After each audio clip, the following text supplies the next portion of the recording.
O carro chegou tossindo, cuspindo fumaça e quase pedindo clemência. Mas isso só fez a turma explodir num coro de piadas, como se a má sorte fosse um tempero extra para a viagem. O chalé se ergueu adiante, tristonho, janelas emolduradas por teias e madeira descascando feito pele velha. Parecia até franzir o senho, desconfiado daqueles visitantes barulhentos. Mal jogaram as mochilas para dentro, e a algazarra tomou conta. Um abriu a cerveja com estalo satisfeito, outro correu para o lago desafiando o frio. E a risada ecoou forte o bastante para espantar os pássaros. Mas bastou um olhar atravessado, um linger demorado demais nos lábios de alguém que não devia, para que o sorriso de um deles murchasse, rápido como vela ao vento. Veio também um sussurro meio ácido, lembrando uma briga antiga, e por baixo das brincadeiras brotou aquele tipo de silêncio constrangido que dança no ar, quase invisível, mas que todo mundo sente. Ainda assim, o sol seguia brilhando, refletindo no lago como se nada pudesse dar errado, puxando todos, feito convite indecente, para perto da orla sombria da floresta, onde algo parecia respirar, atento, só aguardando o cair da noite para se mostrar. Quando o sol finalmente se despediu, o mundo pareceu encolher. As árvores ganharam contornos alongados, braços nodosos que se entrelaçavam lá no alto, formando túneis escuros por onde o vento gemia, arrastando sussurros que ninguém entendia. Dentro do chalé, as piadas já soavam ocas, quase pedindo desculpas por estarem ali. Foi primeiro um estalo, seco, como galho partido por mãos que não existiam.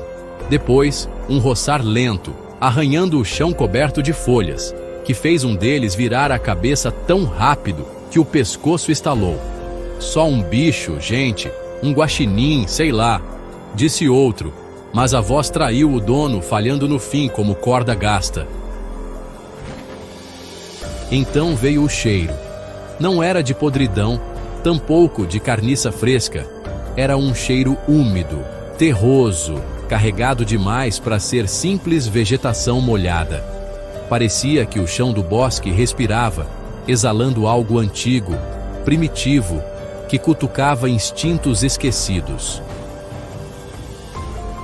Na beira do lago, a água balançou sem motivo, desenhando pequenas ondas que morreram na margem com um suspiro encharcado.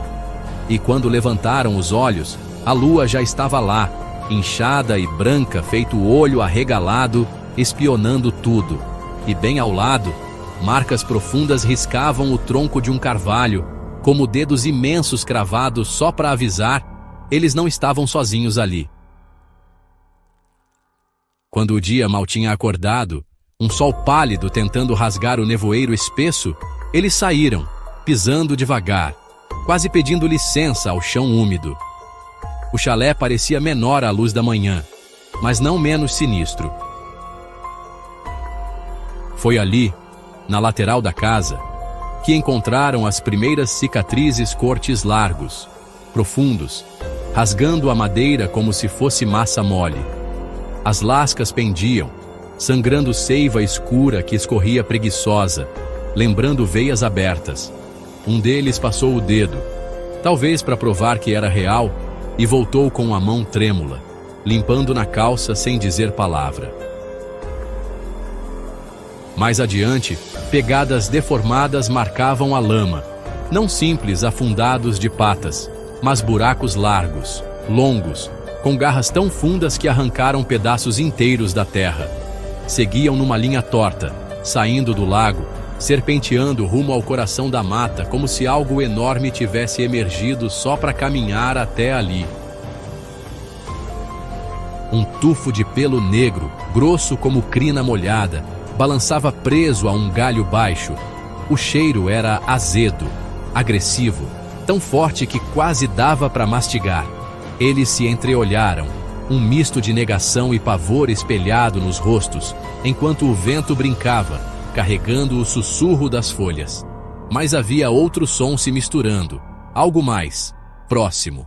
E quando a noite começou a cair de novo, arrastando o peso do breu por entre as árvores, foi aí que o primeiro resolveu se afastar do grupo, ignorando o arrepio que subiu pela espinha ao sentir que não estava sozinho naquela escuridão.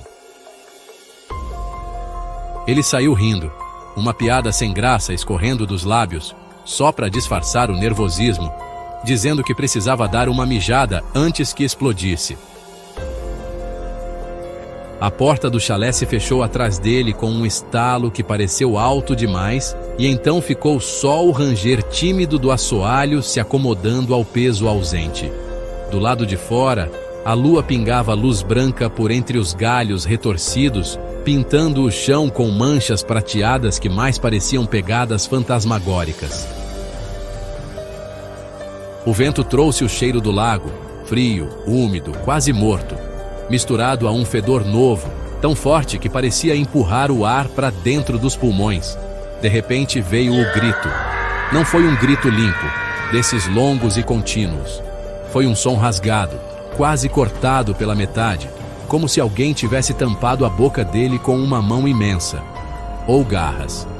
Durou o que um coração leva para bater 3 vezes. E então, só o silêncio. Não um silêncio qualquer, mas aquele pesado, que faz zunir o ouvido e se enrosca no estômago. Quando os outros saíram correndo, tropeçando uns nos outros, chamando pelo nome dele que o vento logo tratou de roubar, encontraram apenas galhos quebrados e o som do lago respirando preguiçoso lá embaixo. A lua observava tudo, gorda, satisfeita, piscando de leve como quem guarda segredos sombrios que ainda tinham muita fome para saciar. Gia sob o peso da madrugada, como se sentisse tudo o que acontecia ali dentro. As palavras não ditas, o suor frio escorrendo pelas têmporas, o pavor que se fingia cansaço. Lá fora, a floresta observava. Lá dentro, o ar era denso, grudando na pele como umedecido por algo que ainda não tinha nome. Cada pingo da torneira parecia um tiro seco no chão. Cada sopro de vento por entre as frestas soava como sussurro. Ninguém queria olhar nos olhos de ninguém, como se qualquer conexão mais longa revelasse o que todos tentavam esconder. O medo já tinha invadido. Reunidos em círculo, encolhidos como náufragos à deriva, procuravam consolo em frases vazias. Ele vai voltar, tá ouvindo? É só esperar. Mas a frase morreu assim que nasceu, frágil, rachada, sem força. Talvez virou muleta, âncora, mentira necessária. Era o único som que podia disputar com a consciência. Porque, lá no fundo, cada um deles já sentia que alguma coisa naquela mata não deixava voltar quem ela levava. A discussão surgiu como veneno vazando por rachadura. Aos poucos, depois jorrando. Ciúmes, culpa, raiva, tudo explodiu. Alguém gritou, alguém mandou calar. Uma cadeira voou contra a parede, partindo-se como se também estivesse cansada de fingir. Um dos rapazes socou a parede até o sangue brotar entre os dedos. E então, silêncio. Não o silêncio de alívio. Era outro tipo, um silêncio que parece respirar. O som veio do alto.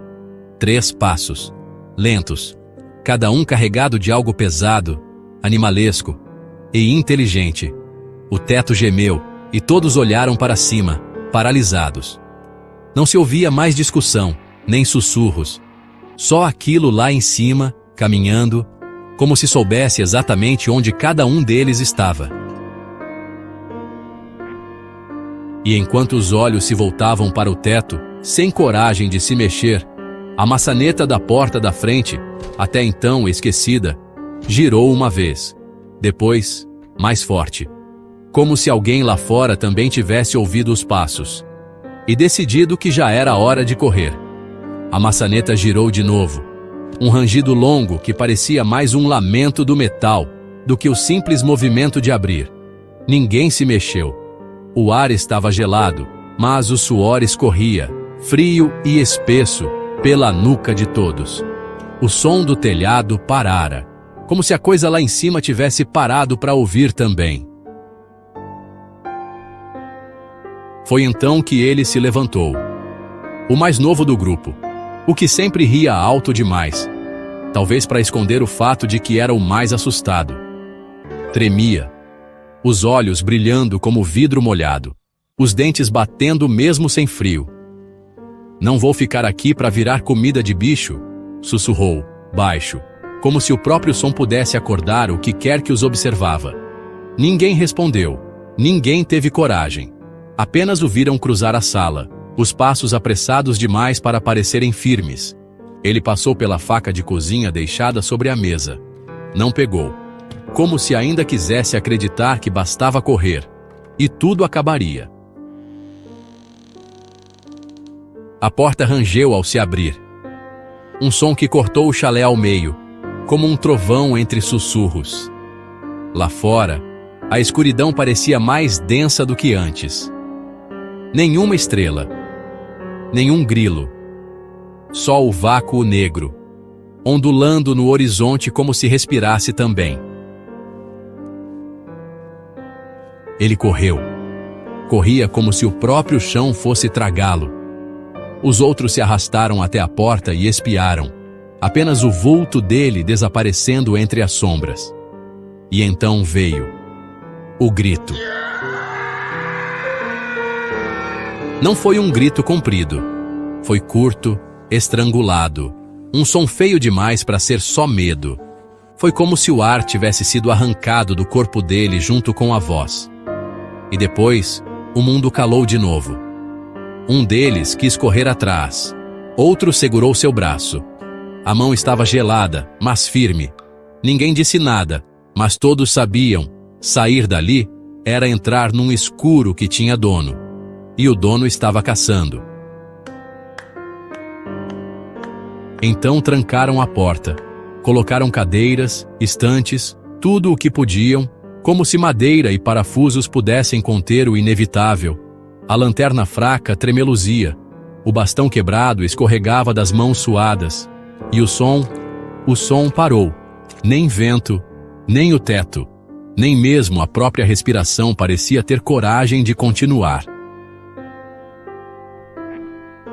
E foi nesse silêncio sufocante que, do corredor escuro, algo começou a respirar.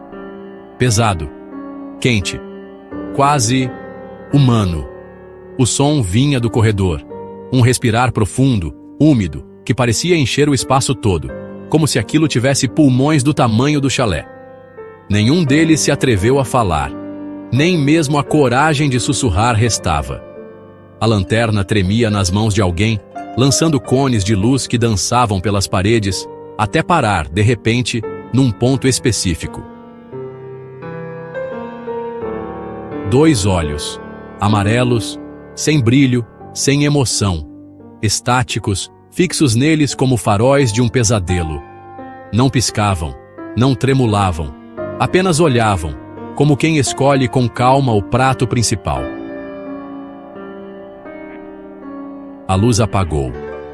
Alguém engasgou com o próprio grito, tentando contê-lo antes que escapasse. Mas era tarde. O chão gemeu, não com o ranger comum da madeira velha, mas com o peso de algo enorme, caminhando sem pressa. Ele entrou. Não havia rugido, nem alarde. A criatura surgiu como uma sombra mais escura que a escuridão. Era imensa, os ombros encostando nas paredes, os pelos densos sugando toda a luz ao redor. Os dentes não eram expostos. Ainda não. Só a presença já bastava para afundar todos num terror paralisante. Um dos amigos se lançou primeiro, um grito desesperado e o bastão erguido no ar. Não deu tempo nem de tocar a criatura.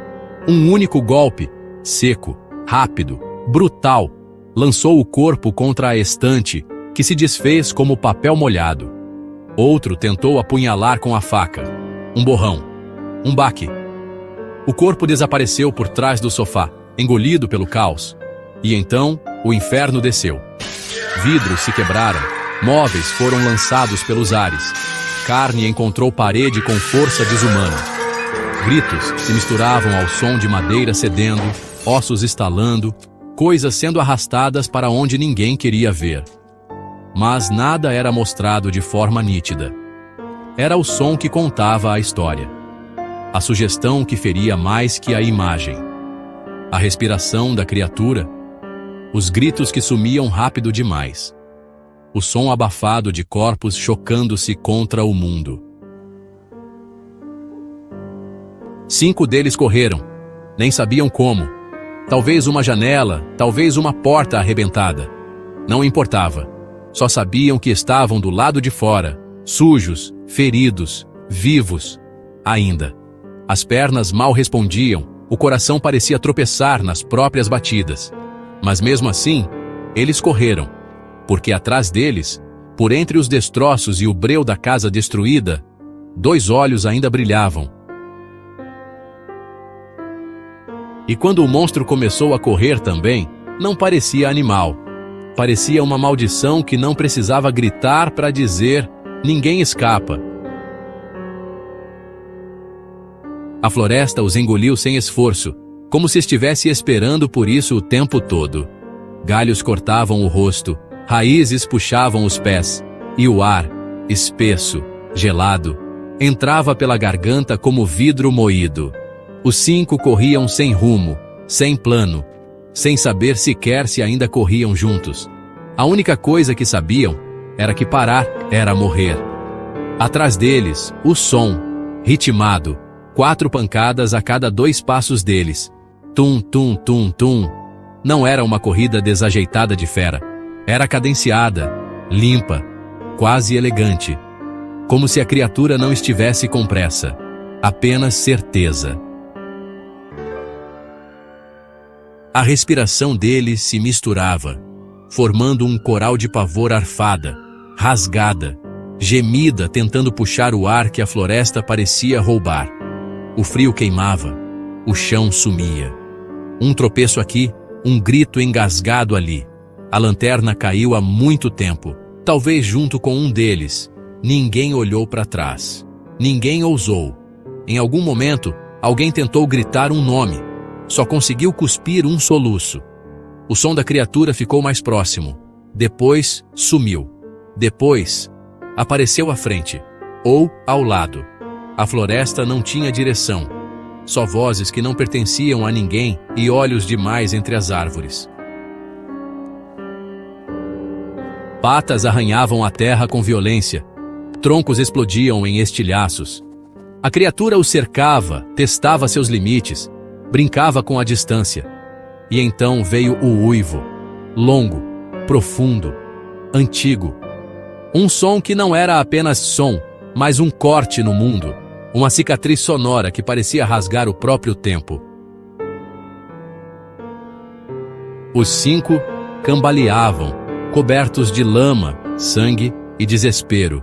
Mas havia algo pior do que o medo nos rostos deles. O entendimento. Aquele momento cruel em que a mente percebe o que o coração já sussurrava, que a coisa não os perseguia por raiva, nem por fome. Ela os perseguia porque era o que fazia. Porque na floresta, debaixo da lua cheia, eles eram o erro.